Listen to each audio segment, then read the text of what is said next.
சூப்பரான புளியோதரை மிக்ஸ் செய்ய போகிறோம். அதுக்கு 1 ஸ்பூன் மிளகு, 1/2 ஸ்பூன் வெந்தயம், 3 ஸ்பூன் மல்லி, 1 ஸ்பூன் கருப்பு எள்ளு சேர்த்துங்க. நான் வெள்ளை எள்ளு இருக்குங்க அதான் சேர்த்துக்கிட்டேன்.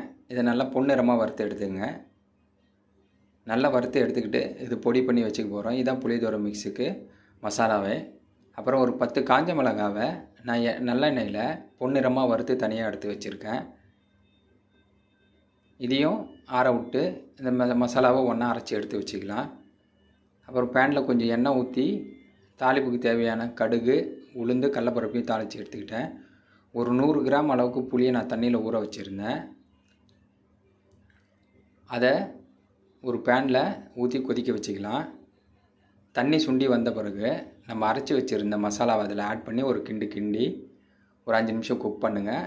எண்ணெய்லாம் வெளியே வந்த பிறகு கொஞ்சம் பெருங்காயத்தூளும் உப்பும் ஆட் பண்ணிங்க. நல்லா இதேமாரி இந்த தண்ணி இல்லாமல் நல்லா தொக்கு அளவுக்கு வந்த பிறகு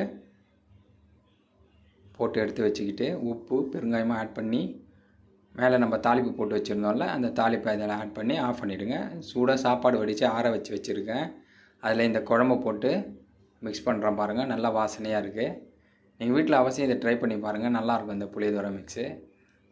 ட்ரை பண்ணி பார்த்துட்டு எனக்கு சொல்லுங்கள் எப்படி வந்துருந்துச்சின்னு. எண்ணெய் எவ்வளோ வேணுமோ நீங்கள் யூஸ் பண்ணிக்கலாம். நல்லெண்ணெய் எவ்வளோ தேவையோ